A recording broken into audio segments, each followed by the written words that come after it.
5, 4, 3, 2, 1, 0. All engine running. Liftoff. We have a liftoff.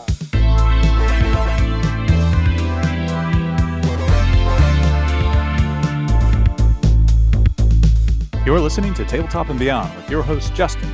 But before we get started, how was your Geek Week? And co-hosts Dan and Jason. You have to be willing to let the dice help you tell the story. Okay, look, this year I'm going to stop mispronouncing words. Join us as we cover board games to war games and beyond.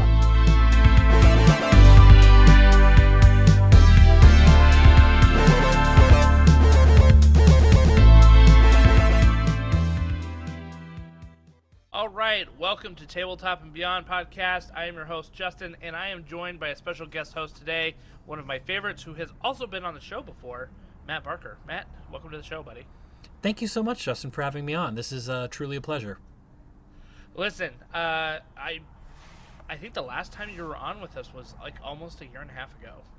I remember us kind of joking about this new thing that was coming out that might, this new thing called this weird COVID thing that might start making its rounds. I actually remember us talking about like some video games, virus-based video games and stuff like that. And that's right. We're talking about the importance of like tabletop simulator and all that, Yeah, absolutely. So, yeah. But for our listeners, you may be a little surprised because this doesn't have our normal episode moniker on it. This is going to be the beginning of a special series that we're going to be doing, a once-a-month series called Talking Warhammer under the Tabletop and Beyond podcast. Matt, you are our first guest on the Talking Warhammer segment. Well, it's going to be all uphill from here, let me tell you. I don't know about that. Matt, you and I go... I wouldn't say like way back because we haven't been friends for like 20 plus years, but we go back a good ways. I remember when you were just venturing into the Warhammer foray into the scene in Northern Virginia, and we've played a lot of tabletop games together. I think of all the people that I have learned Warhammer from, like really truly learned it. There's two people. There's you. And there's Nate Trentinelli, because I was able to get a lot of great games in with him at our, the Guild Gaming shop, and same with you. And so, like, you two, I think, combined really taught me really how to play Warhammer, and I consider myself lucky because both of you are fantastic players. Well, I was going to say, so you named two people there. One of them is... one of the best players in the country, and the other is me. So Nate is a fantastic player, tactician, list builder, and other than that, just an all-around great guy. So couldn't learn from a better community in the Northern Virginia area. Yeah, I can't wait to have him on the podcast. I was going to try to get him on. He told me that he was so hungover, and this is like a week later from Las Vegas, that he wasn't sure he was going to be able to make it. But, the funny thing about playing with Nate is that he has never beat me. Oh. He has never beat me. Yes. Oh. Now, the big asterisk caveat to that is that he was pulling out just random units that he had and trying to make like some sort of, Grand Allegiance order soup, so like there was one point where he had like some Phoenix Guard and some Kurnoth Hunters and then a Frost Phoenix, and he's like, we'll try this out and see how it works, and we had some great matches, but he has not beaten me yet. Well, if that's the case, and in a world where A equals B and B equals C, so A equals C, that means that you should, when you jump into the competitive scene again, should be right up there at the top 10 of the ITC then. Of course. Absolutely. So I was always like, Nate, what are you going to bring for me? Bring me some of your hard stuff. And he's like, I'm kind of working on painting my Blood Knights and stuff like that, and I don't know. And then he comes out and like kills it, like in a tournament where he's playing like Soulblight Gravelord Blood Knights, and I'm like, oh my gosh, I never saw that list, and I don't think I want to. It was so rough. Oh, it's so good. But Blood Knights are one of those units where the models that just got revamped, maybe a couple of months ago, maybe a year ago, when the new Soulblight book came out. The Games Workshop knocked it out of the park by taking such a classic unit with a beloved feel and then updating it, but keeping that same vibe. Oh, definitely. I remember this was the twilight of AOS 2.0, right? The Blood Knight train was a thing, where it was just so many Blood Knights, and it would just wreck shop. And it was a great model with a great war scroll, and you could absolutely build a very competitive army with them. So, yeah, good stuff. Very good stuff. But let's talk about, before we get into LVO, because that's really why I wanted to have you on here. I know you're at LVO. We were getting some periodic updates from you, through our chat. I want to talk about LVO, but before we do that, let's talk about Nurgle, my friend, because you are King Nurgle, and I can officially call you that. Oh boy! Because you are the 2022 best Nurgle champion for the ITC. Yeah, so it's for the 2021 ITC season. Okay. I was lucky enough to stave off some very stiff competition from a couple of very skilled gamers who were all vying for the Best in Faction Nurgle title in the ITC, the International Tournament Circuit. Matt Jones in the Southern California area here, a SoCal local, and Andrew Simmons, who you will recognize from the Northern Virginia area, as well as Paul Conti, who runs the Radio Free Hammer Hall podcast, and a smattering of other very talented Nurgle players. I literally was able to secure that title with 1.6 tournament points. So wild. Out of, I think my total score was something like a little bit over 450, which is 0.003% of our total points was the difference between me and Matt Jones. So, so wild. That's something like, for anybody who plays Warhammer that's in your audience, it's something like maybe 1 or 2 battle tactics over the course of an entire year. Yeah. It's crazy. It's crazy. Great player. I have played. I haven't met Matt Jones. I hope to do. Was he at LVO this year? He was, and we both went 3-2. I managed to come in 49th place. I know we're going to get into this in a little bit, and he came in 50th. I literally came in one spot ahead of him. That was it, dude. That was it. That was the winner. Yeah. Wow. That's wild. Andrew Simmons. I play against him somewhat regularly. I played against him at the Nova Open. He was running the Talleyrand. Is that the right Talleyrand faction? Yeah, he was running Taliban for a while in the in second edition when there were still War Scroll battalions. Yep. Great. Yep. Andrew Simmons is a great dude. Yeah, and I played against him again in a little RTT that we had back here in October of last year. And this was pre-Nurgle book. I think the announcement came out maybe a week or two after we had played. Mm-hmm. But man, the Nurgle though had some nice benefits that had come out in some of those faction books, right? Not the faction books, but the campaign book, yeah. Campaign books, yeah. And so they had some nice faction benefits that really I thought made them still very competitive in 2.0. Especially if you put a Nurgle army in the hands of an unskilled general, right? Somebody who might be new. Yeah, they probably might go 1-2, 0-3 in an RTT. But you put it in the hands of a skilled general, they could easily go 2-1, 3-0, depending on the meta that's there. Yeah, absolutely. So the Wrath of the Everchosen came out with a couple of sub-factions because the Nurgle book was so old. It was released before second edition Age of Sigmar, and so it didn't have these sub-faction bonuses, the enclaves or the skyports that gave you special rules. So they kind of, gave them an update in the Wrath of the Everchosen book, and they were really strong. They were very thematic but very strong. So yeah, I think after that it really became you were showcasing your list building skills as opposed to maybe your generalship on the tabletop. That's where a lot of Nurgle players were getting their the edge on their opponents was their list writing. Yeah, and look, Andrew Simmons is one of the best of them out there because like he's Absolutely. always trying to like figure out like where he could get his edge, New tech, new combos. Yeah, absolutely. Yeah, he was really great. And I played against I used a double Mock Crusher list against him. Oof. He had a great unclean one. He had a Glotkin and a Bellicor. And a ton of Plague Bearers, right? Yes.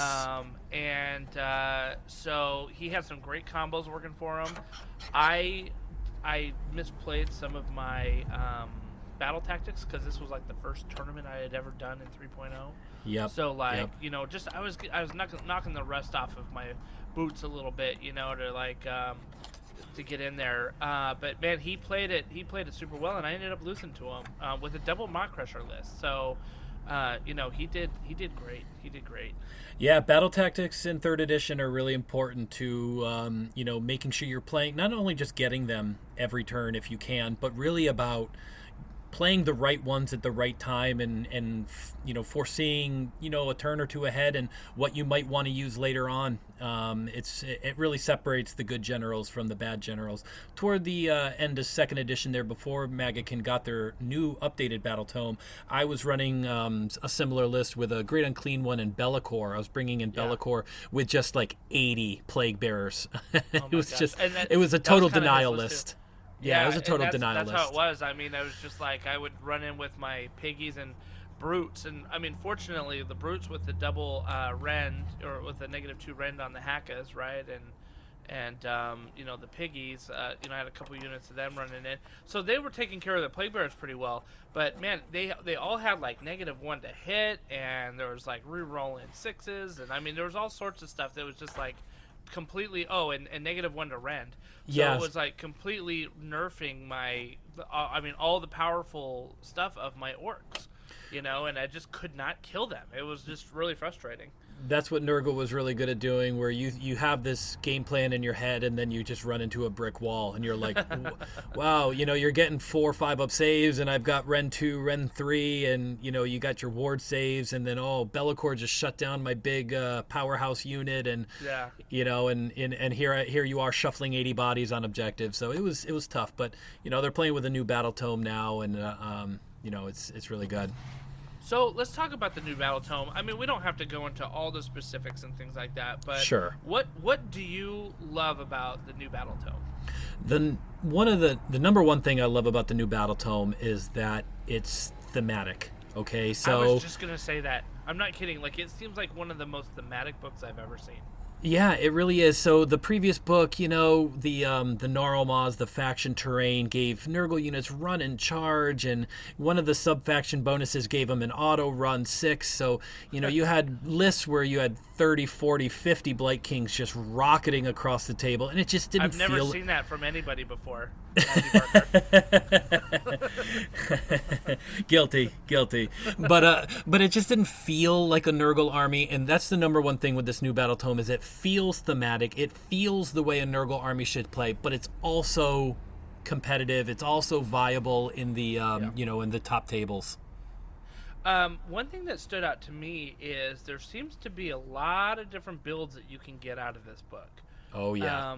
Which I think is awesome. I love when the Warhammer writers are able to squeeze out multiple very thematic builds that are competitive, right? Because it's like we've all had a book where it, and this is going in, AOS 2.0, where like you had factions and battalions and things like that, where like Nighthaunt had 6 battalions, but 2 were viable.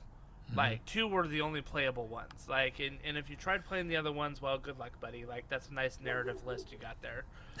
You know what I mean? Yeah, absolutely. So it's always great to see a book where you're just like, wow, I can do this, or I could go a completely different direction and do that. And it seems to me that the Nurgle book also engages so many of its models. Like, there's not a lot of models that are sitting by the wayside that you won't ever play with.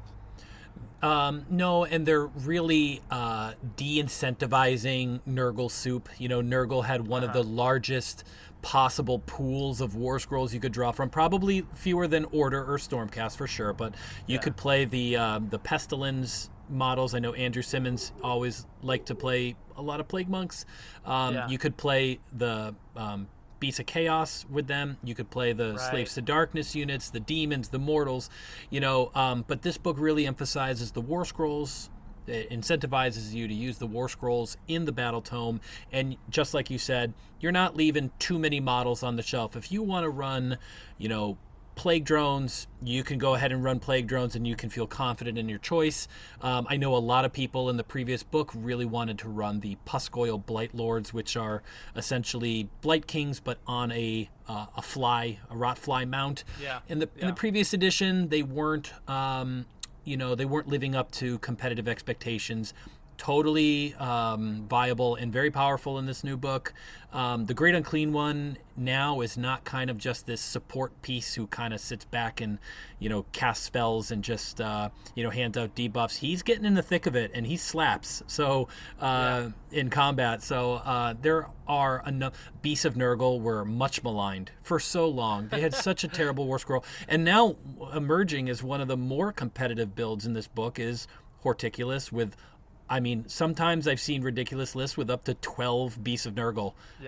So there are just numerous ways to play, no matter what your favorite minis are. Well, I was going to say, I remember you telling me, because I was collecting some models for Warcry.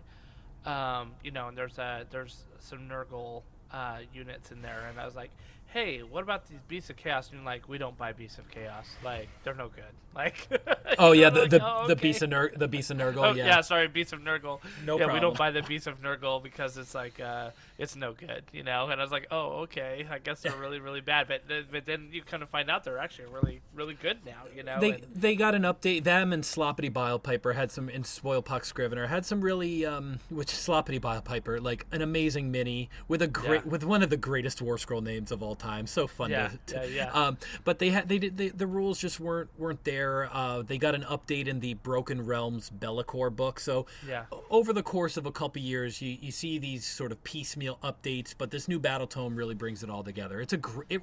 And one of my personal favorite mechanics in the book is the disease mechanic, where explaining it very briefly, if it really harkens back to the old school. I started playing in this hobby with Warhammer 40K, the sci-fi version, and there was a great codex, a Demon's Codex in 3rd edition, where if you were just standing next to a Nurgle unit, your armor, your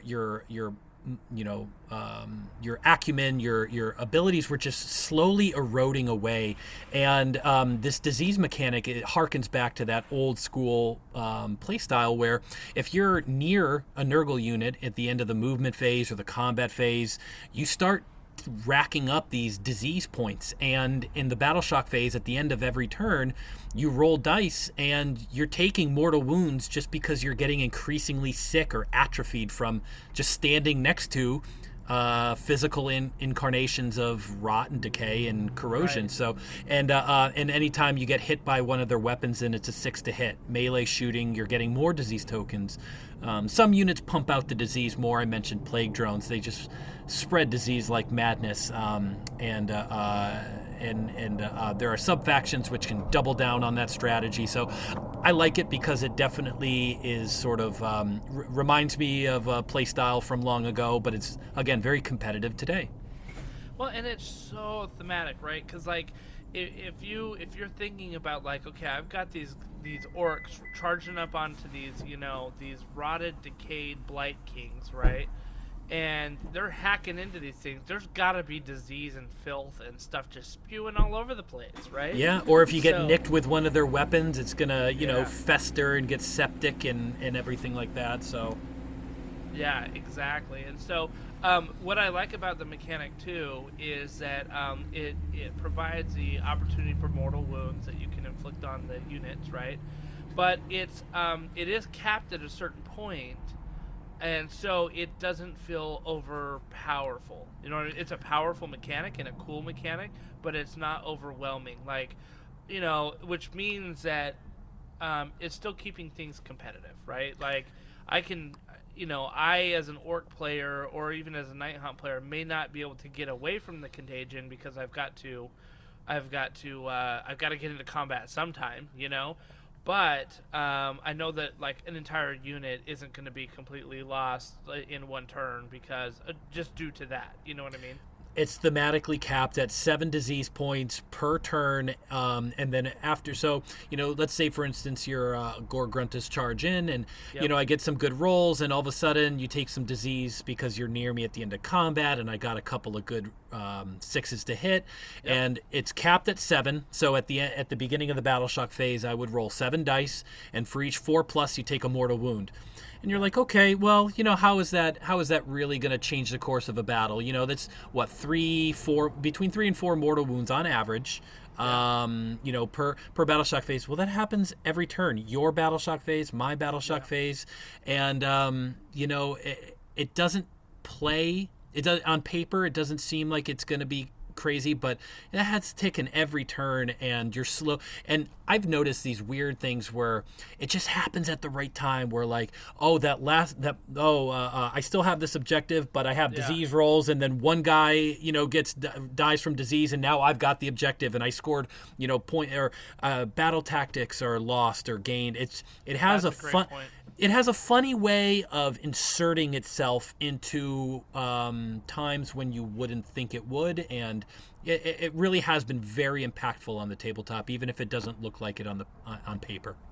Now, with Nurgle, one of their big weaknesses in the past, and correct me if I'm wrong, I still think it's this way, is their lack of rend.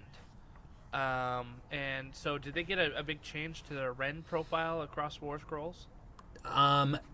On some War Scrolls, yes. They're still not going to be, going punch for punch with something like Orc War Clans or, Vampire Armies or even the new Stormcast Dragons.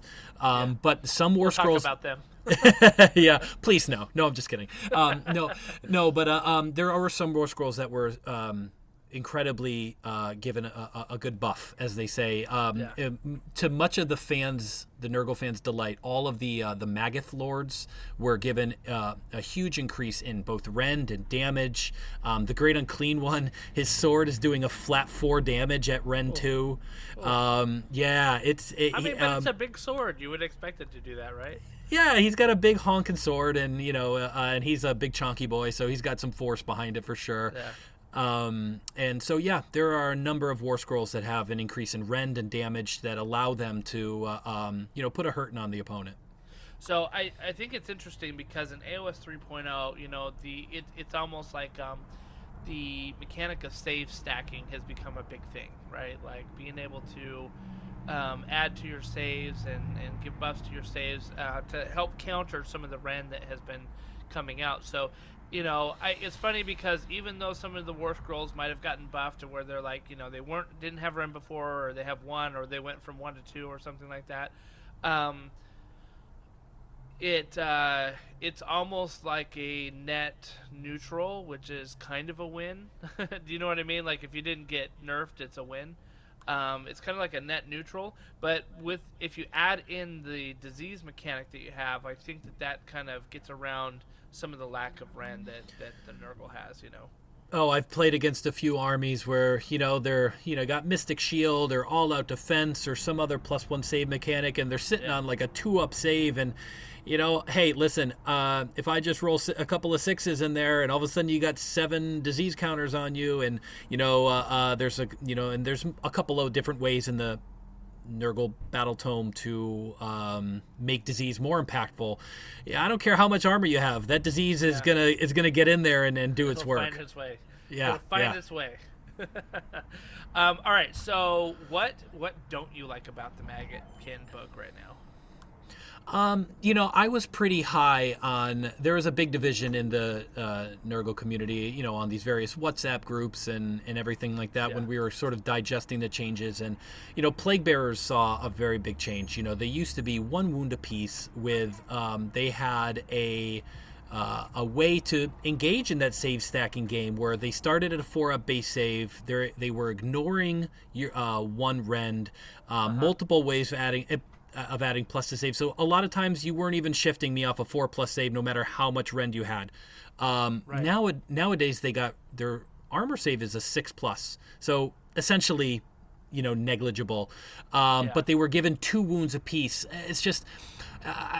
I didn't quite understand the reason they went up in points. I didn't quite understand the reason for the loss of their save and also the loss. So that was something that I didn't like to see. Although Plague Bears are still an anvil and they can take an incredible amount of punishment.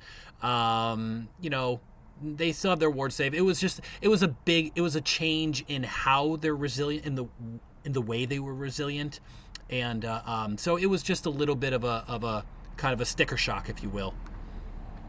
Yeah, I mean, I guess if you, and I know this is never 1-for-1, right? But I guess if you figure, okay, well, if they've got a 4-up save and we get rid of that save, 2 wounds kind of meets the math there a little bit.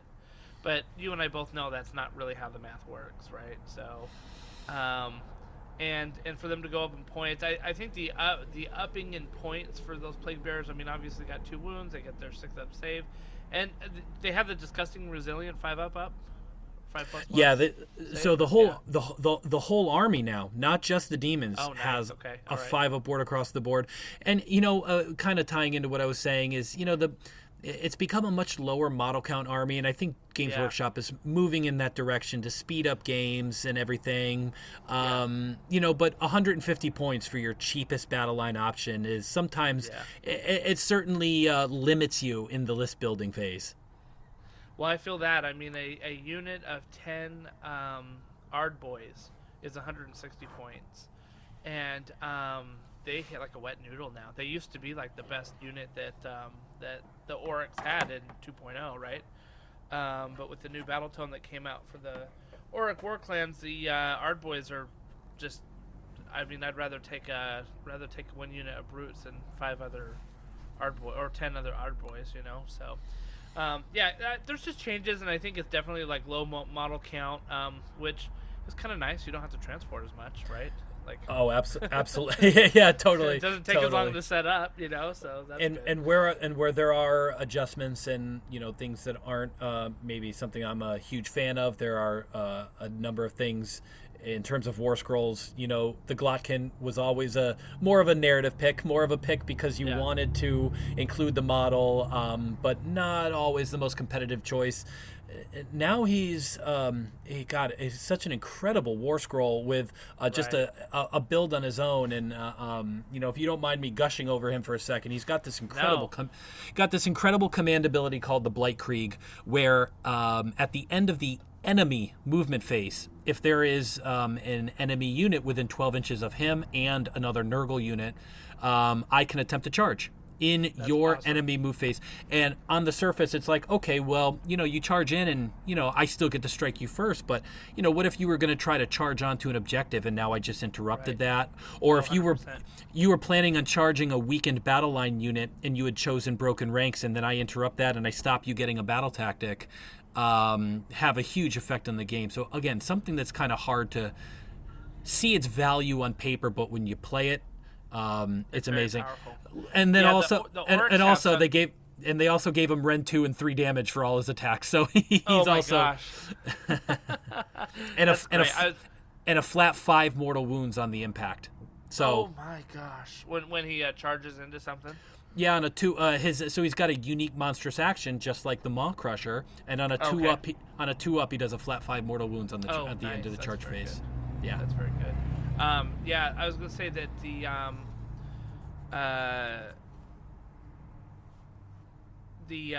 sounds a lot like a Maw Crusher now, with a lot of that stuff, and the Oryx have like with the Blood Tooths, right, with the Gorgruntas. They've got that charge in the enemy's. No, actually, it's not the Blood Tooths. It's the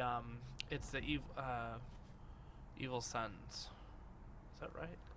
You'll have to forgive me. I'm not up on the Auric book all that much. I think my 40k factions, but it's the other faction that lets you charge in the enemy's charge phase, right? And so that's pretty cool because like you can do a lot of the same stuff, especially since like with orcs, like they want to keep. A lot of times people want to keep their units out of. They want to play a little cagey with them, right, and keep them out of combat. So they'll be like, okay, well, I'm not going to charge you, and it's like, haha, well, I'm going to charge you. I'm bringing the fight to you anyway. Yeah. So it's kind of cool to see that, see that with like the Glotkin. And by the way, you have probably the best Glotkin in the game in terms of the model and paint job and conversion that you've done on it. Easily the best Glotkin I've seen in the game. I was going to say, there are so many talented Nurgle painters out there. I'm very happy with mine. I am an arborist as a profession, so I try to incorporate my love of trees and plants into, annoyingly, a lot of the models that I have, and he's no exception. So, I really appreciate the kind words. I'm very happy with him, and I love bringing him on the table. It's pretty cool. So I'm going to have to take some of the pictures that you sent me from LVO with your display board and throw it up on our social media because it was an awesome display. Let's talk about your display board and then we'll get into LVO a little bit. Sounds good.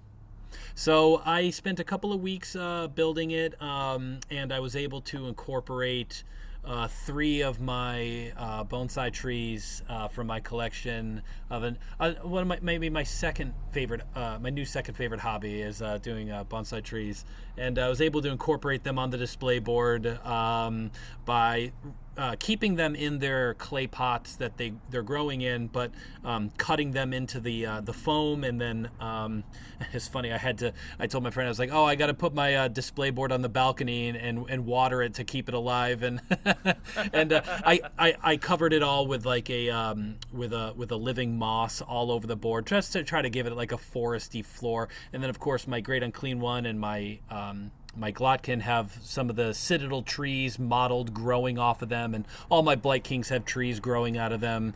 Because Nurgle is, as much as he is about disease and rot, he is about rebirth and new life. So just kind of tried to incorporate a feel of these, these rotting warriors of decay that's sort of walking through the forest, and all of a sudden these plants and trees are germinating in their this is maybe I hope you guys aren't eating dinner listening to this, because it can get a little gross, but just like germinating in the sort of the rotting organic matter that they're hosts of. So it was a joy to work on. It was one of the most incredible display boards I think I've seen. I don't think you could name anyone who has ever put living plant matter on their display board before. Well, just you wait. I have a really, really neat idea for next year that I really did want to get the go ahead and the okay from the tournament organizer before I went ahead and executed it. So so I'm not going to give any spoilers here, but next year I have something really cool planned. I cannot wait to hear about it. I'm really excited, really excited. So let's talk about LVO, okay? Las Vegas Open, for those of you who are probably wondering why the heck I keep saying LVO. It's the Las Vegas Open, and this tournament is important for a couple of reasons. One, it's the first major tournament of the year. Last major. It's the end of the season. So it's the first major tournament of the calendar year. I'm sorry. But it also is the last major tournament of the ITC season. Right, so go. It is an alpha and an omega in our world, a little bit, right? Absolutely. I mean, it's very cool. I was able to go there in 2019. They didn't have it in 2020, or no, I went there in 2020 because it was right before everything started to shut down, and then I obviously didn't make it in 2021, and I unfortunately couldn't make it this year in 2022. So I hope to get there again, hopefully next year. But the interesting thing, because it is the last big tournament in the ITC, this is the one where all the competitive players are trying to eke out those critical points in getting either best in ITC or best in their faction, and emerge on top. So we actually had an episode earlier in our podcast about the ITC. I think you and Garrett were on there talking about the ITC. Or no, maybe it was Garrett Sergio. and his friends. Yeah, Oh well, okay. I know that you had me and Sergio on to talk right. about the ITC. Okay, Garrett. that's right. That's right. Garrett, our mutual friend, is also a big part of that as well with Best Coast pairing. So I'm sure Yeah. he would also make an incredible guest if you haven't had him on yet.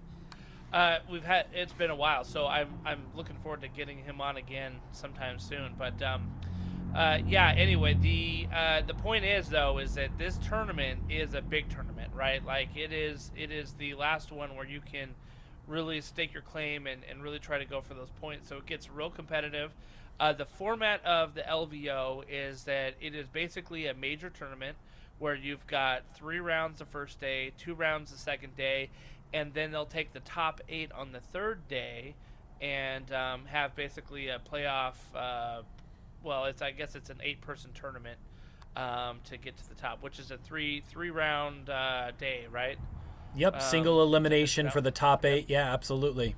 And then all the rest of us plebs who don't make it to the top 8, we get to play doubles on Sunday, so which is always a good time. After 5 rounds in 2 days, and I obviously didn't make it to the top 8, and if you are so lucky to do, 5 rounds in 2 days, that's a lot of Warhammer. It is a lot. I took the Sunday to enjoy Vegas with my wife and some friends. So how hungover were you this week? I very much enjoy Vegas. I try on the nights before I play. I go out and have fun, but I really do take the tournament seriously, and Yeah. I wouldn't want to. I would never forgive myself if I lost a game or I lost valuable points like you were saying, and kind of sullied or soured the year a little bit because I kind of carried on the night before. So certainly have the fun, but dial it back just a notch on the nights before you play. Yeah, for sure. LVO is great. It's a fun atmosphere. Was it at Bally's again this year? No, this year it was at the Rio. Interesting. Yeah. So it was. It wasn't on the Strip. It was. A little bit off. Those not familiar with Vegas, you have the Strip.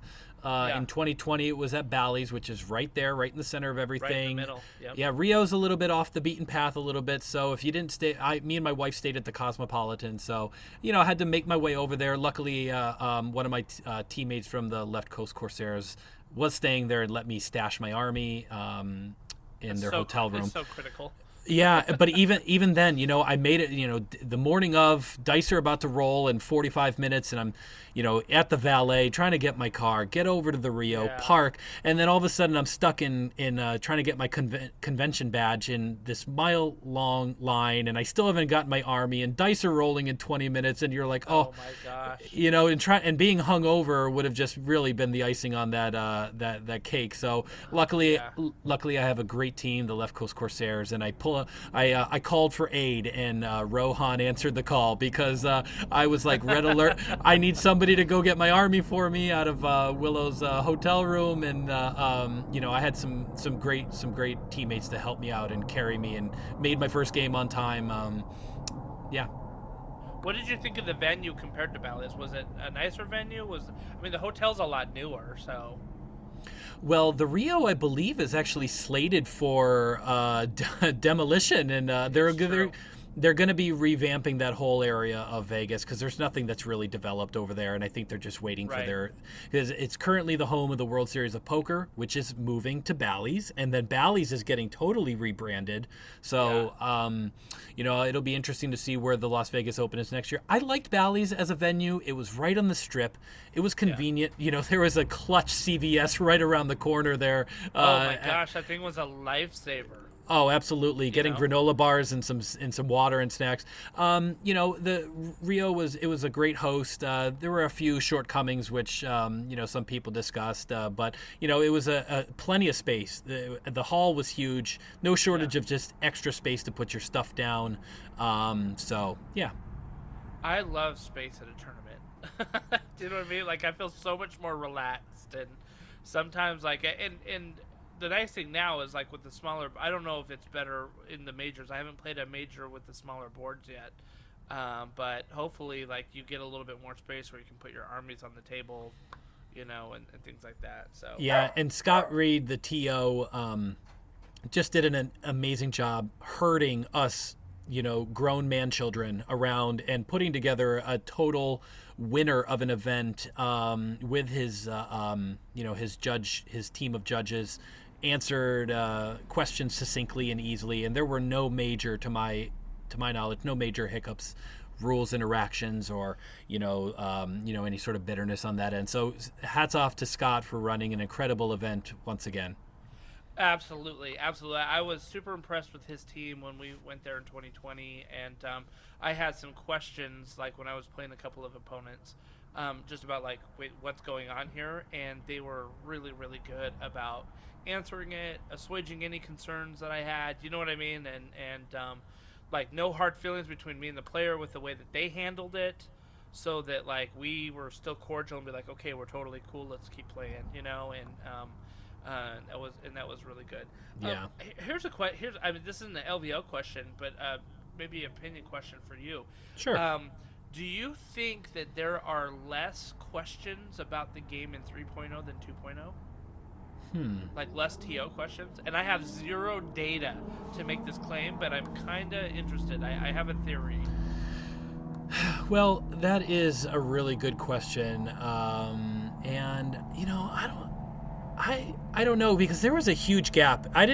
I basically just didn't play for a year during, 2020. So, I think I heard, somebody call for a judge once across all 2 days, and they were walking around and they were great at sort of getting ahead of things. So, but in general, in 3.0, I think GW has done a wonderful job with the table of contents, the way they've laid out the rules, and really going, there's the whole meme of rules are watertight. I mean, there's always going to be funny interactions between, in a game as complex as this. So memes aside, I think they've done a really well done job at making sure things are spelled out as cleanly as they can. Yeah, so here's the... I agree. I think that the rules are written way better, right? And they are they're for the most part very clear, and especially with the examples that they give, in the text with the rules. Like, it's not buried in some FAQ somewhere, but the examples that they give, you're like, okay, I see how this situation... I see not only what the rule means, but how it works in the game, Absolutely. And so I think that that's a great thing.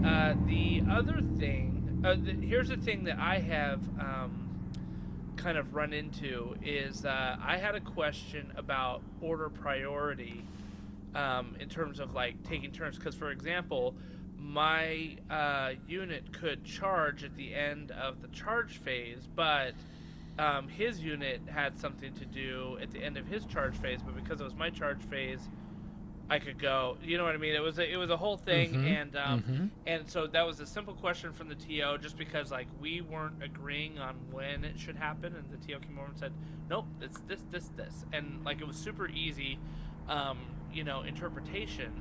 And once he pointed it out to both of us, we're both like, oh yeah, okay, totally, we get it, And so I feel like, and again, maybe this is a question for James, because he has James O'Brien, he's TO'd quite a few big events recently, and so I think that there's probably less questions, and I think that the questions that they're answering are a little less complicated, because you had a lot of stuff going on in 2.0. You had a lot of battalion stuff that you had to know. You had to, you know what I mean? Like, you had to know, like, there was the initiative, the fight first war that was happening.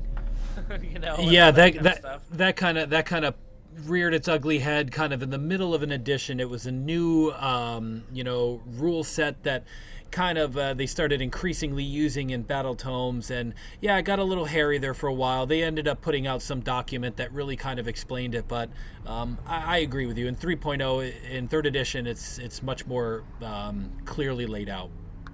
Yeah, definitely. So anyway, let's get back to LVO. That was just a little sidebar that I was like, what are we... No worries. What's going on? So one of the things that I wanted to ask you about is, like, going into the tournament, you saw kind of the breakdown of the meta. Were you surprised by anything on like what were a lot of the factions that you saw, and were you planning for them?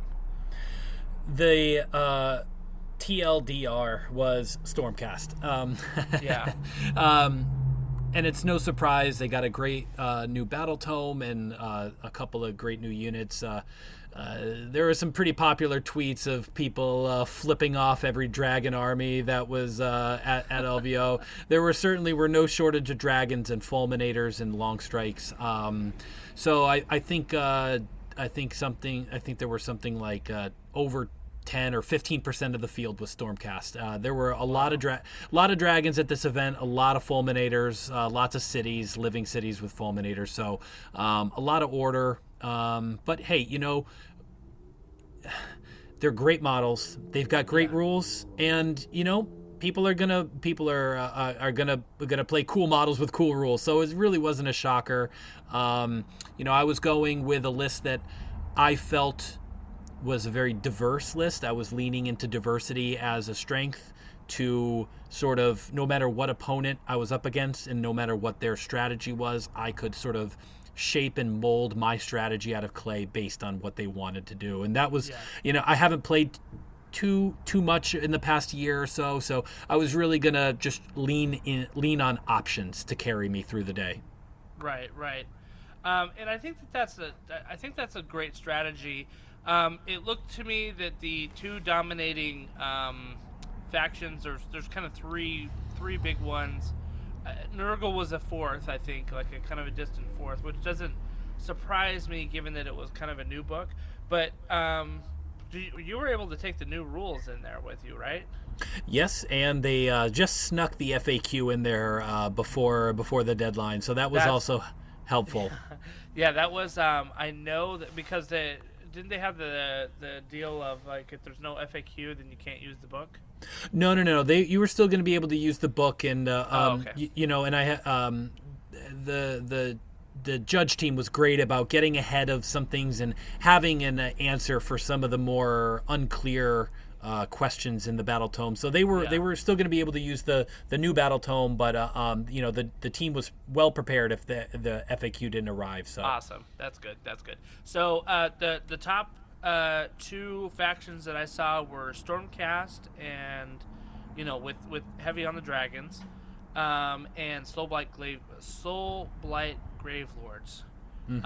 Was the other one, and then there seemed to be a good Orc War Clans faction as well. Oh, there was a lot of orcs there too, for sure. Yeah. A lot of Iron Jaws and a couple of big wogs. Nobody's playing Bone Splitters at the moment. I mean, I'm sure there's a faction there, but nobody's really playing them right now because they just aren't good. So I saw a couple Cruel Boys lists as well.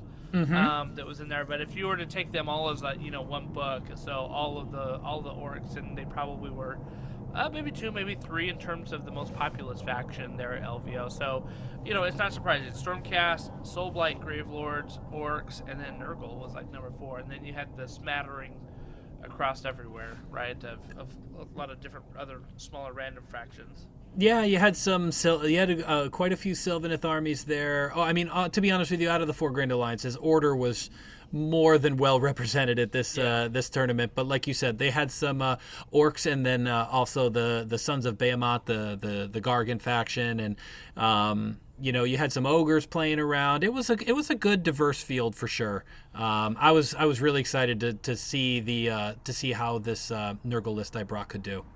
So now I know that there was a while that you were playing around with KO, Caradron Overlords.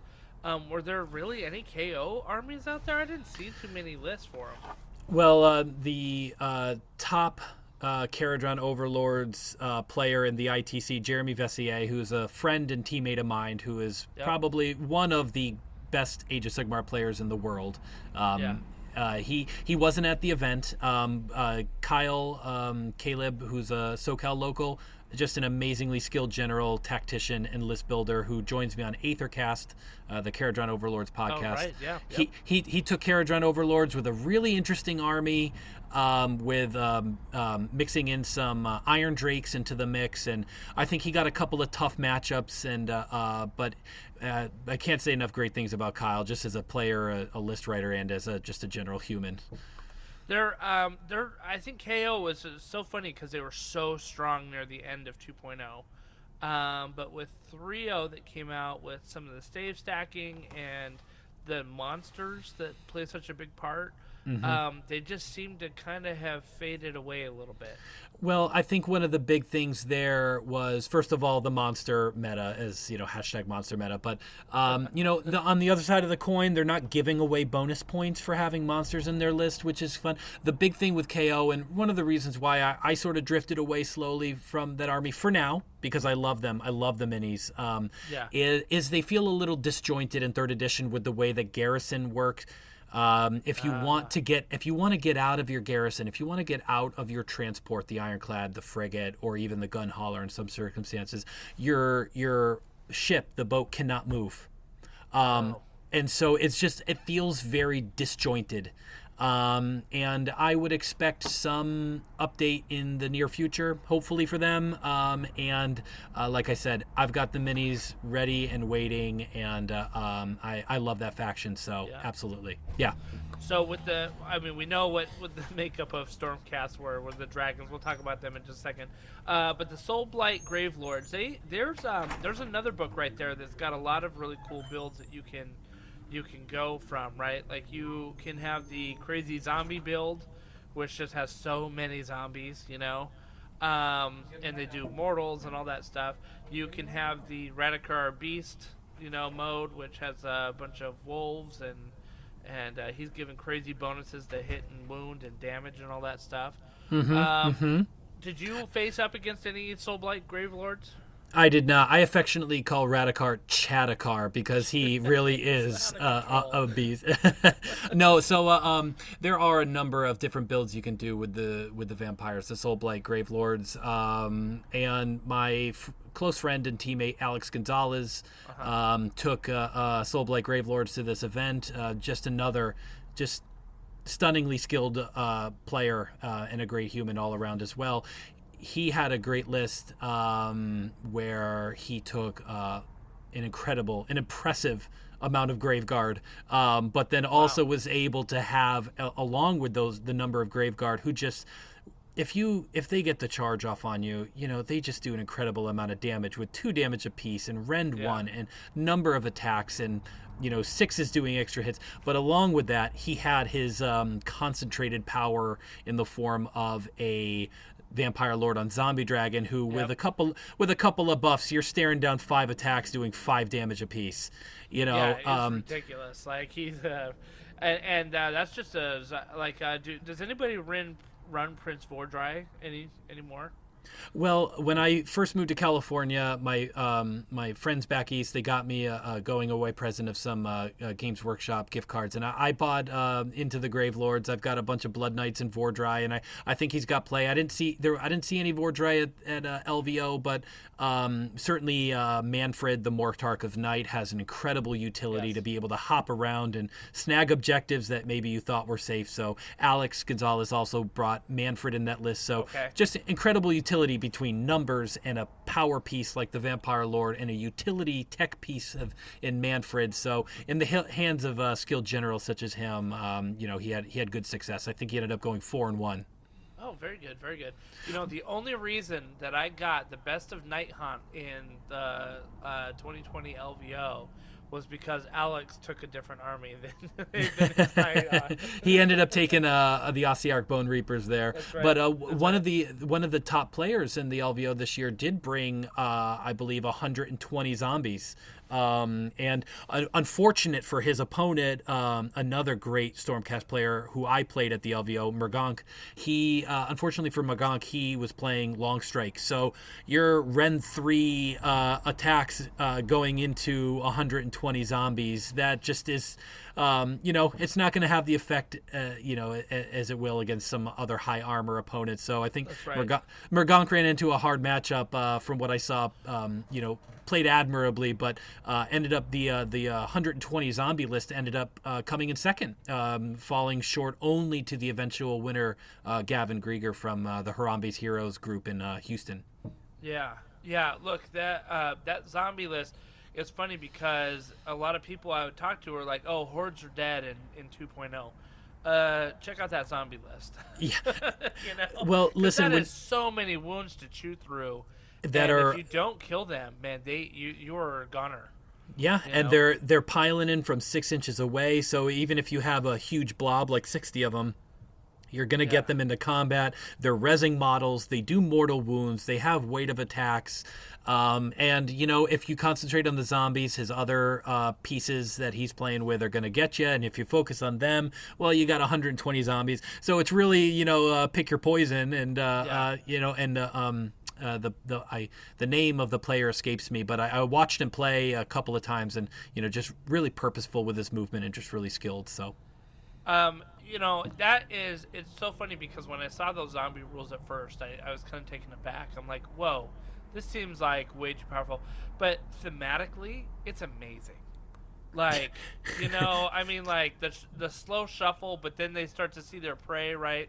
Which is kind of like the pile in, and then they hustle it up. And then just overwhelming numbers that do mortal wounds, right? Like, that's a zombie right there, man. They bite you, you're gonna, right? Like, I also love how a unit of zombies does not have a unit champion like almost every other one of them does, because there's no leader in a right. shambling horde, right? It's just a collection of zombies that happen to be near each other. So yeah, just another example of a nuanced rule that really scratches that thematic itch. Yeah, and I might have mentioned this already, but I think Soulblight Gravelords is right alongside there of the Nurgle book in terms of a fantastically thematic, well-written book. I think it's an excellent book that gives you a lot of different options. Very, very good. It's very good. So. They're knocking it out of the park with themey books that are also have a number of different builds and are very strong. I'm really interested to dive into the Deepkin and the Fire Slayers book to see how that ends up panning out, and of course the Daughters of Cain are going to be getting an update eventually later in the year. So I hope they continue, because the quality of the battle tomes is really great. I remember in 2019 they were cranking out the battle tome. I think they averaged like at least one a month. And there were some things that I think slipped by Slaanesh in 2019 that kind of slipped through the cracks there. But like I said, the quality is up there, even if the quantity is not. And I would much rather a well-written book than just everybody gets a battle tome in a year. Well, and there's something that slipped through the cracks the other way. Beasts of Chaos, right? That 100%. You read that book and you're like, why was this even printed? And it's so funny because you say that, and I know that is the common thought, but a close friend and an all-around just great guy, Matt Wynn in the SoCal area, piloted a Beast of Chaos list to 4-1 finish. Wow, I saw that. Yeah, and his list was amazing. He brought 24 Bulgors with a Doom Bull and a oh my gosh, 24 Bulgors, a Doom Bull, a Khorne Demon Prince, and the Mind Stealer's Pharynx from the Slaves to Darkness line. And his thinking was, Bulgors are great. They're Ren 2/3 damage, and they get lots of attacks, and they do mortal wounds, but they have a 5-up save, so they can't really take a punch. So Matt's thinking, I don't want to speak for him, was that he's going to have a couple of different sources of strike last, where the Mind Stealer's Pharynx and the Bull Endless Spell from the Beast of Chaos make you strike last, so he can control the flow of combat before he has to take a punch. And then the Khorne Demon Prince with a giant aura of having all charge rolls where Yeah. he can get the gets charge. to decide. Yeah. Yes. And so, I mean, he dropped his first game, but then went on a 4-0 tear after that. Wow, that's amazing. Yeah, and I was playing, and he dressed the part too. He had like a cow or a bull onesie on. It was just amazing. He is an incredible person, and I hope to play a game of Tabletop Simulator against him here shortly after later tonight. So he's a great guy. That's did very fantastic. He sounds great because the going thing for the Beasts of Chaos was like a crap ton of Zangors and Bray Shaman and the Hearthstone and all that stuff, but it just wasn't competitive. So I'm glad he found something, man. That's awesome. He teched together a really awesome list, and he's going to be featured on AOS Coaches podcast here coming up here, and that's great. Yeah. So just a great couldn't have been piloted by a better person either. That's fantastic. So walk me through some of your matches. Like you had a great first day, and then maybe not such a great second day. But let's talk about it. Yeah. All right. So, So my I had a great day one. I had 2 great days. I had my first game was against a guy named Paul with a Disciples of Tzeentch army. Couldn't get a more antithetical matchup there. Nurgle and Tzeentch, very classic. Right. He had Kairos and a Lord of Change. Okay. Yeah, and 30 of the acolytes, and he was and the blue scribes, and he was pumping out mortal wounds. Spells. Yeah. Oh my God, so many mortal wounds. Kairos with his flat 6 mortal wound, the Gift of Change spell there. Yep. What the problem for him was, was that I was rolling hot on my ward saves all across. I think I averaged probably between 50 and 60% on a ward save that should only hit 33% of the time. So and I had this moment where I was licking my chops, right? Because I was about to charge in with the Glotkin and get a free shot on his Kairos, and I was like really gearing up, and I rolled my charge dice, and he's like, yeah, I don't think so. I'm changing that to that charge roll to a 2 with the Kairos ability. And I was like, the wind in my sails was just gone. But but it was a great moment, and I just unfortunate for him and fortunate for me. The dice were just, when I had to roll those 5-ups, I was rolling hot. So I moved on to my my second game. Oh man, which is starting to elude me here. Let me just if you just stall.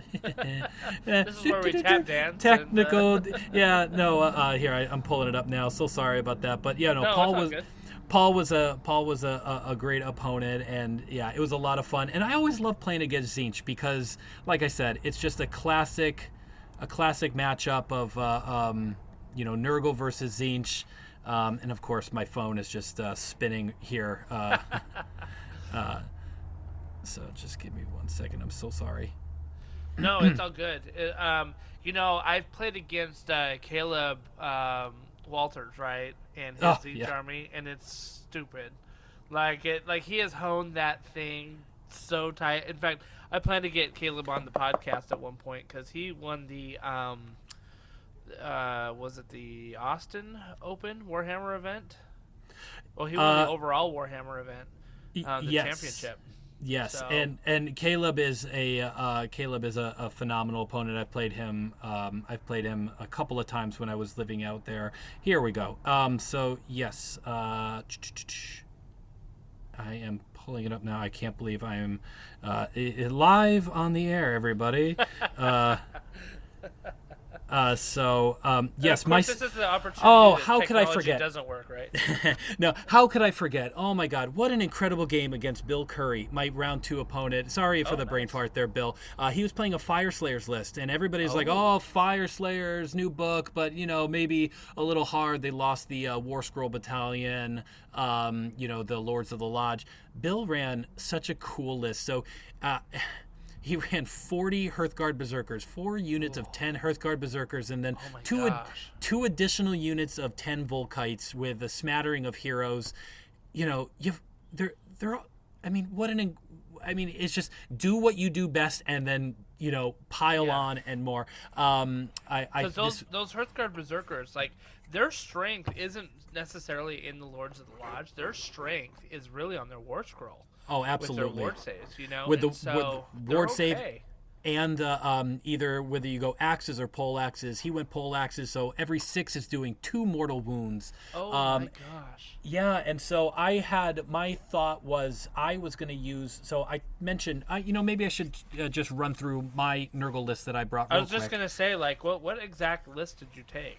So I took a Drowned Men subfaction. And I took the Glotkin and the Lord of Afflictions with the overpowering stench command trait, and the Arcane Tome for the artifact, which makes him a wizard. And I gave him the Gift of Disease spell. And then I took an old favorite of mine, Gutrot Spume. And then I took a unit of 20 Plague Bearers, a unit of 10 Plague Bearers, a unit of 5 Putrid Blight Kings, and a unit of 2 Puscoil Blight Lords. So I mentioned that my list, the strength of it was diversity. So Gutrot Spume allows me to take up to 3 mortal Maggotkin of Nurgle units and bring them on from the board edge. So that could be the Blight Kings. It could also be the Puscoil Blight Lords. It could also be the Lord of Afflictions. It could also be the Glotkin, and I can bring them on from the board edge. The Puscoil Blight Lords and the Lord of Afflictions can also choose to deep strike if they wish. So a lot of different ways I can get onto the table.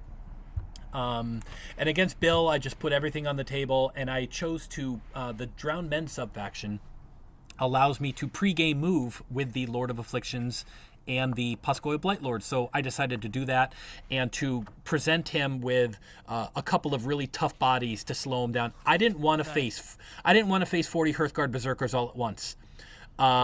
So I tried to sort of piecemeal it. So I had my Blight Kings coming in off the edge, and I made the 9-inch charge, and I occupied 1 unit of Hearthguard with 5 Blight Kings. I sent the Puscoils up the middle and got a charge off on them, and was able to tie up another unit, and just sort of picking my fights. He got a free charge on my Glotkin with 10 Hearthguard Berserkers, and I kid you not, Justin, on 20 attacks, he rolled 10 6s and did 20 mortal wounds to the Glotkin.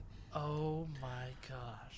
Took him off the table. Now, the unfortunate thing for Bill, again, one of my favorite games of the weekend. He had a lot of models to move, and it took quite a while. And so we made it to the end of turn 3, and I had just a single point more. And we were playing Power Struggle, where you score points if you hold the objectives for 2 turns. Okay. I was able to jump onto the middle objective and claim that extra victory point at the top of turn 1 for scoring more than he did, or for controlling more. So you don't score until you've held him for 2, except for that 1 extra one. So that 1 extra point on the top of turn 1 is what won me the game. So no kidding. Yeah, it was an incredible game against an incredible opponent, so that was fantastic. And then moving on to my third game, which was, again, I mentioned in a social media post, was probably one of the most tactically intense games of Warhammer I've ever played, against a Stormcast Dragon army, against a SoCal local here, Evan. He had the dragon leader, the Knight Draconis, I think it is. Then he had a unit of 4 dragons, a unit of 2 dragons, a unit of 2 dragons, and a unit of 2 dragons. So 11 Stormcast dragons on the Vice, which is a mission where you start with the 4 objectives in the corner, and then they move a little bit toward the middle, and then they all converge into 1 on the center. Oh no. That's not what you want with those dragons. No, and he was all wrapped up in a battle regiment, so a 1-drop battalion, and so I anticipated him giving me first turn and then him going for a double turn. So what I did was, using my list diversity, I was not going to let him just remove the Glotkin off the board. So I put him in reserve with the Blight Kings and Gutrot Spume, and my Lord of Afflictions and the Puscoil Blight Lords were in Deep Strike. I started the board with 2 units of Plague Bearers, and they deployed on the objective. I had no hero phase, I had no movement phase, I had no shooting phase, I had no charges. My first turn was literally 10 seconds long. That's hilarious. I scored my 2 points, I got my battle tactic, and I gave it to him, and I was able to outflank the Glotkin all the way onto his objective because I noticed that the mission, the Vice, the objectives are very close to the edge, within 6 inches of the board edge. So Yep. Snuck onto the objective there. I brought my Blight Lords and my Lord of Afflictions onto his other objective in the other side of the board, made both of those 9-inch charges and was able to take that objective as well. So at the end of turn 2, I owned all 4 objectives on the board, which I think perhaps caught Evan off guard a little bit. But I mean, he has a great army and he's a great player, so he was able to rebound very quickly and start taking my minis off the table. Luckily, I was able to converge on the center and just withstand the onslaught of dragons converging on that center objective. I had one really great turn where I had I chose my battle tactic wisely, and where it was bring it down, which is kill a monster, and I did it with a monster. And so, and then I killed a monster just by the very nature of, the battle tactic. So that one, I scored 7 points on that one turn, and I won the game by 1 point. Oh my gosh, another one. An incredibly close game. Went all the way to turn 5, and like I said, Evan could not have played it any better. Just, I scored a 7-point turn, and he ran out of options for battle tactics at the end. So, at the end of day 3, I'm sitting on 3-0, and as our friend Andrew Simmons compiled, I was the only Chaos list to go 3-0 at the end of day 1, which was surprising.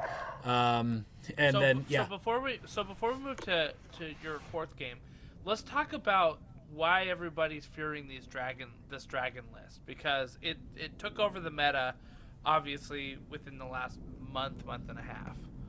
So what's the issue with the dragons? They're really good. They're good. They do everything well. They do everything well. So they've got good saves. They have one of the most important stats in the game is the movement characteristic, which they have in spades. They fly. They ignore they've got, a 10-inch movement or 12-inch movement? I think it's at least a 12-inch movement for sure. Yeah. They fly. They have great movement. They ignore all spell effects on a 4-up. They can move, shoot, and charge once per game in the hero phase, resource free. So they have a lot of tools in their toolbox, and their shooting is just mortal wound shooting. And they don't have to roll to hit. They just roll the number of mortal wounds that they do. So they can put out range damage. They have high rend, high damage, high quality attacks in the combat phase. They really just do it all. Great minis, cool models. Beautiful models. I can see why people are really into them. And it's a challenging army to play against for some. So it's hard to hide from them, right? Oh, you because can't. The board has gotten a lot smaller, and with the 12-inch move, and then you can, in the first turn, move again, right? You can run, shoot, and charge in the hero phase, right? So you can do that again. It's impossible to hide from them, so you have to be prepared to withstand an onslaught in turn 1. I think in this current season that we're at now, their kind of weakness is that they're all monsters, right? The whole unit, like a unit of 2 dragons is considered a monster. So you kill that, you get a bonus point, right? They're giving away a lot of bonus points on battle tactics, and like I said, that was one of the big reasons I was able to get the win. Was because I had a 4-point battle tactic essentially. So I completed my battle tactic. I did it with a monster because I did it with the Glot, and I killed a monster. So that one action netted me 4 points, and then of course all my other points for the objectives, the 3 points for objectives. So it is one downside to playing an army of all monsters with 9 wounds. Now they do have a 3-up save, but they only have 9 wounds. And we talked about how the disease mechanic can really hurt you, no matter even if you are rocking a 2-up save, Yep. Well, and that's a great point. And I think if the natural instinct for somebody against the dragons is to try to turtle up, which I think the way that you played it stretch that army into like 3 or 4 different locations, and then that's much easier to pick them off, right? Yeah, the challenge for me was going to be the end of the game there, when everything just focuses on the center and they can bring their entire army to bear. Luckily, I was rolling good with my ward saves. I had really good positioning, anticipating the dog fight in the dragon fight, I guess, in the center, and so I was just able to win the day there. But 9 times out of 10, Evan wins that game. I just stole one. I just stole one from him.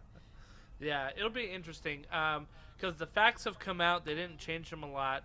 I know that there was a big points change when they first came out. Remember that email that Games Workshop sent out, or I guess it was an announcement. They're like, yeah, so we play tested this some more, and we really need to up the points cost on these. Yeah, well, I'm glad they did, for sure. It sounds like they might need to a little bit more, too, with how we'll see. Incredibly powerful they are. We'll see, though. All right, so day 4. So you're rocking a 3-0 day 1. Sorry, not day 4, match 4. You're rocking match 4. 3-0 on day 2, feeling real good coming into your next game. Who do you play next? So I played another great opponent with Stormcast Mergonk, who really is so skilled with his list writing. He was rocking a long strikes list with 9 annihilators. So for those not intimately familiar with that list. Oh, man. So the Annihilators are another new unit for Stormcast. They're 3 Ultra Elite Infantry. They come out of what we call Deep Strike, which is traditionally 9 inches away from your opponent anywhere on the board, but they can come down within 7 inches. They do mortal wounds when they come down from the sky, and then when they charge in, which they can naturally just re-roll their charge roll without a command point, they do impact mortal wounds as well. So and I think don't they get a 2-up on their charge too? For their armor save? No, just a +2 to their charge. It's very possible. He was very unlucky with his charge rolls on the Annihilators. He still got him in eventually, but the reason why I lost this game, not only because Mergonk is an incredibly skilled player, I had a very big tactical blunder, which I'm still kicking myself for, which is I remembered my success of the previous game where I held the Glot brothers in reserve, and I was worried about getting shot by the long strikes, and that was ultimately my downfall. Not the long strikes themselves per se, but the threat of them, where I put the Glot and the Blight Kings and Gutrot Spume in reserve, and so he was effectively able to shoot at and attack half of my army, and then by the time I brought them on, I was so weakened, he was able just to focus down the other half of my army. And I realize now that maybe a better play, don't even know if it necessarily would have netted me the win, but a better play I think would have just to relied and trusted in my 5-up ward, bullied my way up the board, tried to get some cheeky charges off in his movement phase and broke into his castle, because he's got those Gryph-hounds which allow him to shoot at me if I set up within 12 inches of the Gryph-hound. So I can't just come off the board edge and charge his castle, because he'll just get free shots off on me. So, just an incredibly smart way to deploy the way he did it in the corner, using the range and the reach and the power projection of those long strikes to really carry him. And it carried him all the way into the finals, because he was one of the top 8 and made it past the first round, only to lose in the second round to the eventual second place winner, which we talked about, playing 120 zombies. So, I at the Nova Open, I lost to a long strike Stormcast list, and it was the same situation, right? Because I put a bunch of my units in reserve to have them come on in the second or third round, and by the time they came on, it's just half my army was gone. Yeah, so, I know. The other half came on, and you're like, well, this is going to be fun. Yeah, I know. So. Yeah. So, an incredibly skilled opponent, and he played it right. And going into my last, so I knew, I was going up against Matthew Jones for the best Nurgle in the ITC crown, and he was playing really well. He's sitting on, on a 3-1 record there, so I had won enough games on my first day to put some pressure on him, and so my last game was against another great opponent, James West, in a Glot versus Glot mirror match. No way. Yeah, it's like that Spider-Man meme where they're both looking at each other and pointing. You. That's awesome. You. Yeah. Yeah. So this was such, and I had played in another Glot mirror match with a local player before, and it's so interesting because we can both charge in each other's enemy movement phases. Now, James was playing a list very straightforward. Glot with Blowab, one of the Magath Lords, with a unit of 10 Blight Kings, a unit of 5 Blight Kings, and a unit of 5 Blight Kings. 20 Blight Kings, the Glot, and another monster. Man, he just... We were playing the mission where there's 3 in the middle diagonally, and he put the Glot in 10 Blight Kings. Now, Justin, that is 41 wounds. Oh my gosh. It just in Blight Kings and the Glot in the middle. So I decided I'm not even going to try to crack that nut, right? I'm gonna focus my energy on the other 2 objectives, which were a little bit more weakly, guarded. And I think that was the right call. I just executed it poorly. I was a little bit too conservative with the Glot not wanting to get charged. And the other thing is the Glotkin has a spell called Abundance of Flesh on his War Scroll, and he can give +1 to the wound characteristic of a mortal Maggotkin of Nurgle unit. The interesting thing there is that Blight Kings have 4 wounds. Well, when you give them an extra wound, they jump up to 5 and count as 2 models on objectives. So those 10 Blight Kings are 20 models for the purposes of objective grabbing. Wow. Yeah, right.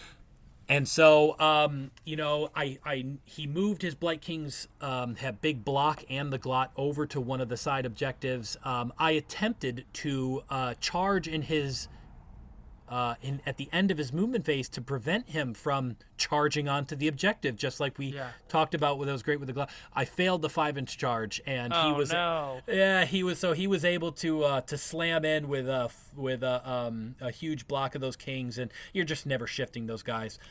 James, though, just really incredible with his forethinking and his execution on his plan, carried him to a 4-1 finish and the top-ranked Nurgle player for the event.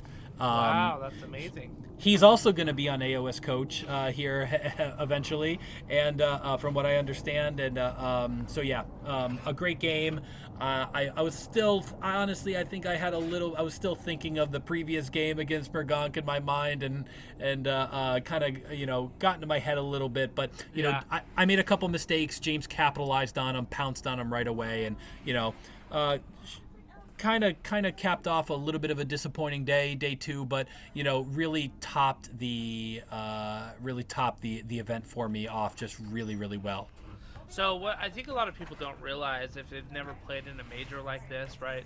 Because it's even different than I guess this is a grand tournament, right? Not a major. Oh no, it's a major for sure. Major. Oh yeah, okay, it's a major. I get those 2 terms confused all the time. Because a grand tournament is still five games, right? But a major is like 5 games, but it has like a ton of people, right? Yeah, it's the difference between a major and a grand tournament is the number of players.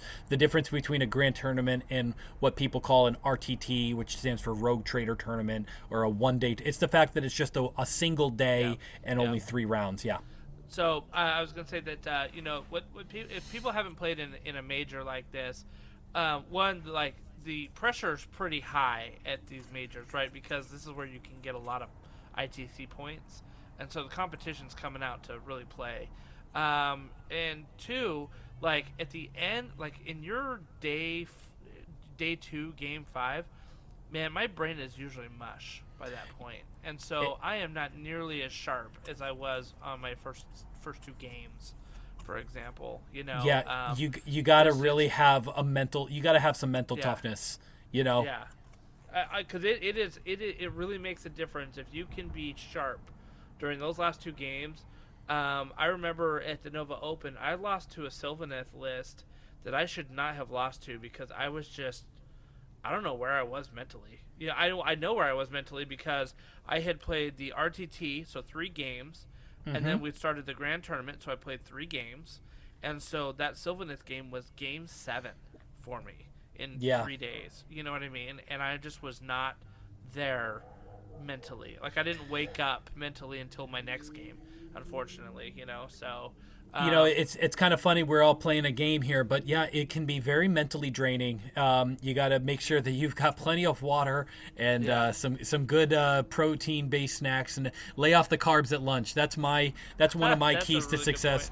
I lay off the carbs at lunch. Try not to get sleepy for the second half of the day. I bring some granola bars and some cheese sticks and plenty of water. You got to stay hydrated. It sounds ridiculous because you're not running a marathon here. You're playing Warhammer, but your mental acuity can sink like a stone based on what you eat and how much water you have.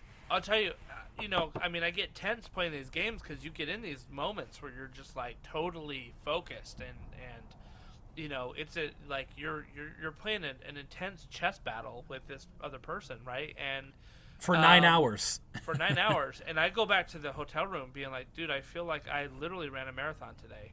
My body is so tensed up, and just like, whoa, dude, my muscles are sore, and they shouldn't be. It can be intense for sure. So great experience. Some amazingly painted armies. I was honored to be nominated for one of the best painted armies. I ended up coming 9th out of 20th for the top 20 are nominated on the first day, and then you bring your army in for the second day for judging, and I was able to get 9th best painted at the LVO, so that was also an honor. And there was probably 170 people there. There was almost 200. I think it was in the 190s. Yeah. So you were top 10%. Top 5%. 9.5%. Yeah, top 5%. That's pretty. That's amazing, man. That's great, and I have no doubt about that because I've seen that army. I was in the presence of giants, hobby giants, because some of these armies were, just stunning. They just looked like they were, manufactured the way that they were painted. They were so good, flawless. Yeah. That's amazing. So you touched on this. This is the last thing I want to talk about before we go. You touched on this a little bit. We've got Games Workshop gave us a little bit of a roadmap through summer. Mm-hmm. We've got 4 confirmed books coming out and 2 that have not been yet to be announced. So I want to talk about it with you a little bit. The first 2 books that are coming out within probably the next month, at least for pre-orders, is the Fire Slayers and the Iden of Deepkin books. So what do you expect to see out of some of these books? I expect to see a similar theme that we've seen with Gravelords and Maggotkin and some of the other 3.0 books, where they are on point thematically, and hopefully the power of the rules is in line relatively. There's always going to be an ecosystem of battle tomes. There's going to be some that are stronger than others, but you would just hope that there's nothing just like in another solar system in terms of power, like we have seen sometimes in the past. You look at a book like maybe the Sylvaneth, and then you look at a book like the new Stormcast book or the Sons of Behemoth, and it's just I think there's some power discrepancy there, which these new books are going to be really great at reining in, I think, but also playing thematically. So Fire Slayer should be tough. They should be. Yeah. The Deepkin should have lots of ways to have really fast moving troops, and they should be really swift. They're elves and they're dwarves, the Fire Slayer. So I have no problems with armies having an identity and being really good at it. But I think I would hope and I expect from what we've seen so far, thematic books with balanced rules. So, it's funny you say that because one of the biggest disappointments for me was the Fire Slayer book that came out in 2.0. Like, it had some amazing war scrolls for the Hearthguard Berserkers, and that was pretty much it. Like, you know what I mean? It's like, if you didn't go Hearthguard Berserker, what are you even playing, bro? Well, and previous to that book was all about the Volkites. So the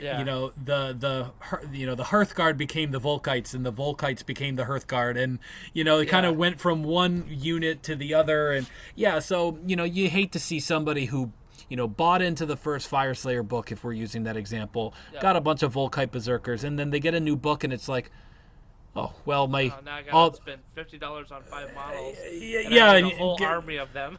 Yeah, and so you hate to see that. So that's where I really like to see some of these books, and bring it all back to the Magakin. Somebody who is just like, man, I love these. These Puskoil Blightlord models. So you buy a bunch of them, you put them together, you get them on the tabletop, and they don't perform like they do. Yeah. You'd hate for the next book to come out and it's the Puskoil Blightlord show, and that's all you can play competitively, which luckily is not the case with this Nurgle Battle Tome. Yeah, I would love to see for the Fire Slayers more Magma Droths. I mean, I think those are such cool models that you just never see because they suck. Yeah, so such great minis that, again, I haven't done a deep dive into those new battle tomes, but I'm excited to.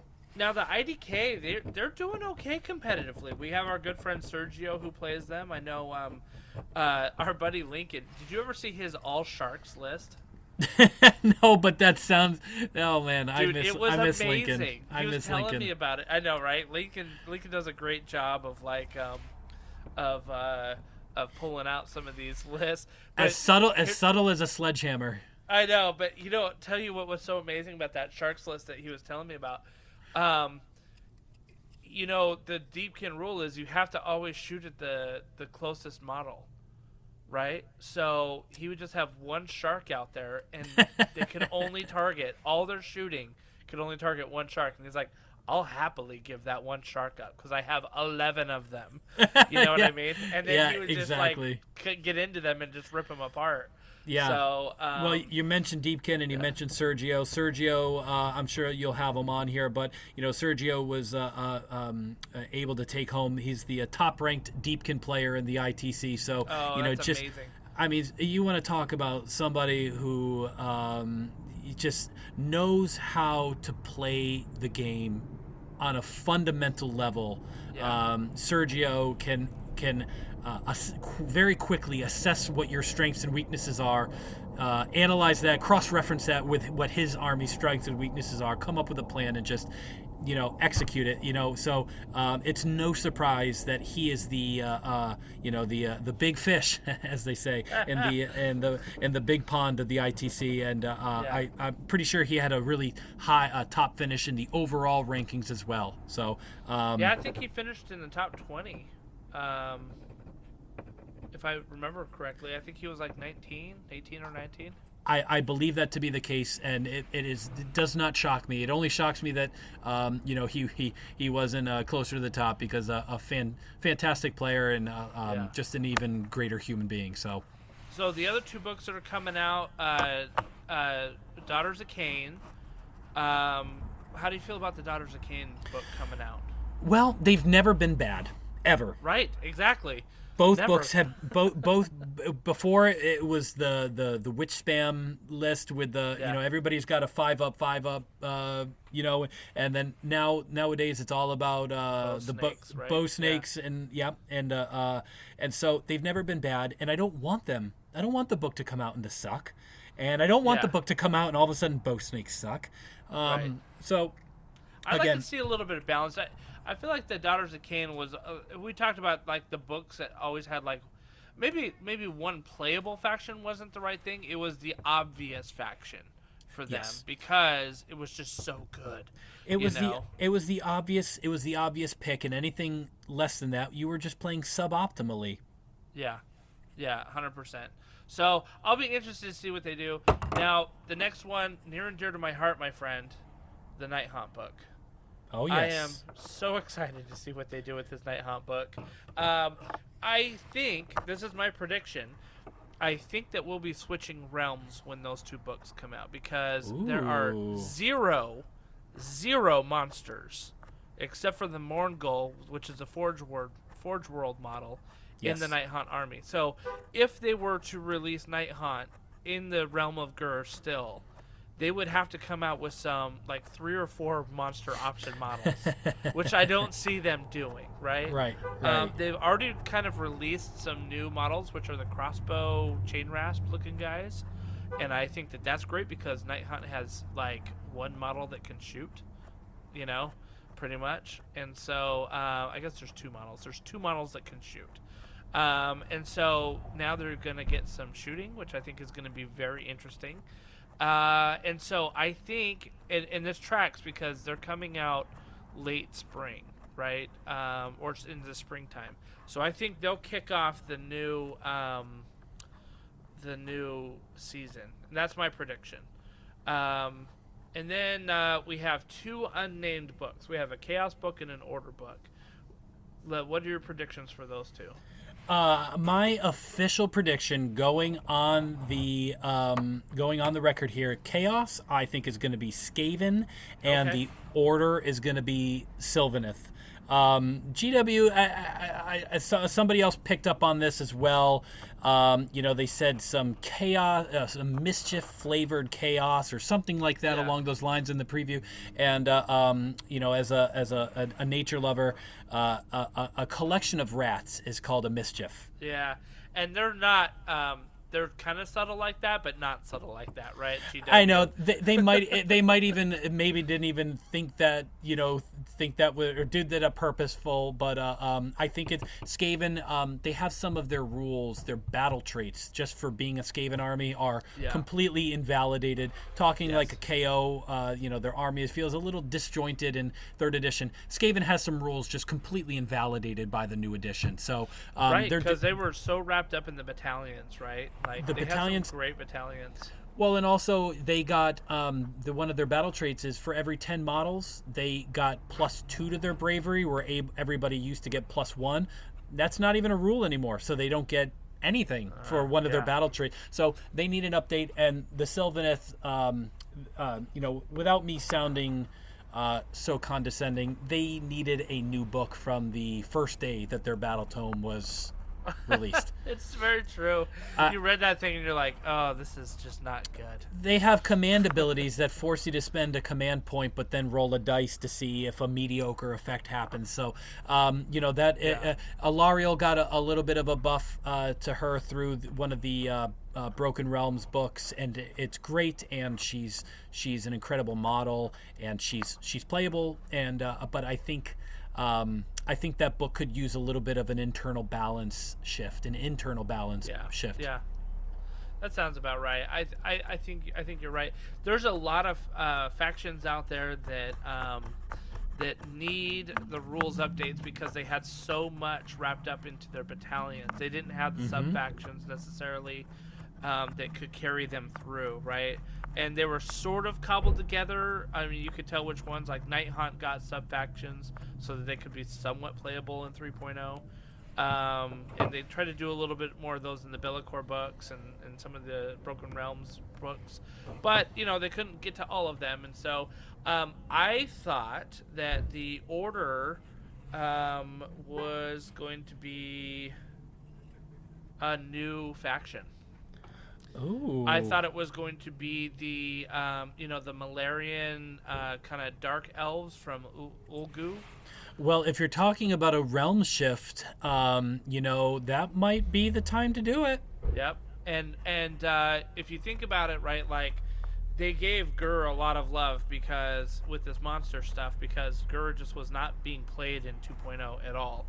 With some of this stuff, right? Because some of the rules were really weird. Like, you had to bring monsters to the table, and nobody's bringing monsters to the table. And so, unless you're playing a narrative campaign. And so, but Uglu was the other realm that was not really used a lot either.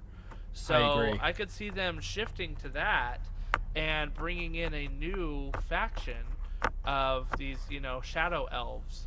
Under Malarian, because he's being teased coming out for a long time now. Yeah, and so that would give them an opportunity to change the realm, change the storyline. As the world turns, the soap opera of Age of Sigmar continues with all sorts of fancy characters and. I think that's a valid prediction. And just a side note, I love how they're doing these seasons with a flavored realm. Such a great idea. Yeah, and you can really change the meta really at any time hey, you want to make it a caster heavy meta, you bring it to the realm of metal, and or you want to make it a some sort of other flavor, you bring it to the Ulgu realm, or have it, or really whatever you want. So it's just wide open. So it's a great concept. I love it. Totally. My prediction for the Chaos one, and this is a Hail Mary, I want to see a Beast of Chaos book. I really do. I think they deserve some rules love as well. Yeah. So I would, if I were collecting armies, right, for every faction, I've got my ghosts in death, I've got my orcs in destruction. I would love to get a Fire Slayer collection. I don't know why I'm drawn to these half-naked dwarves so much. Like, I really am. And then the Beast of Chaos. There's like a special place in my heart for these little goat boys out there, so... Hey, I wouldn't mind to see an update to the Gloomspite Gits, Gits being a Spider Fang lover myself. I have a huge Spider Fang collection, so hey, everybody's got their wish list, but we'll see where where GW decides to take us on our journey. 100%. Well, listen, Matt, I have taken an hour and 38 minutes of your time, and I've loved every minute of it. I've taken an hour and 30 minutes of time away from your audience, so yeah. No, I'm just kidding. It's always a pleasure to come on and talk Warhammer. You have no shortage of great guests, so I love that you're starting off this series talking Warhammer on your Tabletop and Beyond podcast, and yeah, I can't. I can't wait to play another game with you sometime soon, Justin. I'll try to make it out there for Nova. Yeah, that would be amazing. That would be awesome. And if we can't get one together, we need to get one together just on us, right? Absolutely. So, yeah, thank you so much for coming on. Loved having you on here. First guest, you got us setting off right. So, appreciate you. And for all the rest of you out there. Go ahead and share this with your Warhammer buddies. Let them know that we're going to be talking, Age of Sigmar primarily, maybe some 40K here and there. But, we're going to get some good guests on there. Fortunately, I am blessed, Matt, to have kind of found Warhammer in an area where we have a lot of really skilled players here in Northern Virginia who have a lot of connections with a lot of people in the Age of Sigmar, right? So... I can't wait to, this is going to sound bad, but leverage those contacts a little bit to try to get more people on here that can really talk about some of the tactics and aspects of the game so that, we can have a great time talking about it and getting ready for our next tournament. I agree. You got a great group out there in Northern Virginia, and I was happy to land in SoCal with just an amazing collection of people to really soften the blow of leaving the great Nova area. So, yeah. Well, thank you so much. Thank you everyone for listening, and let's roll some dice. Yes, sir. Yes, sir. All right. Have a great night, everybody. Bye-bye.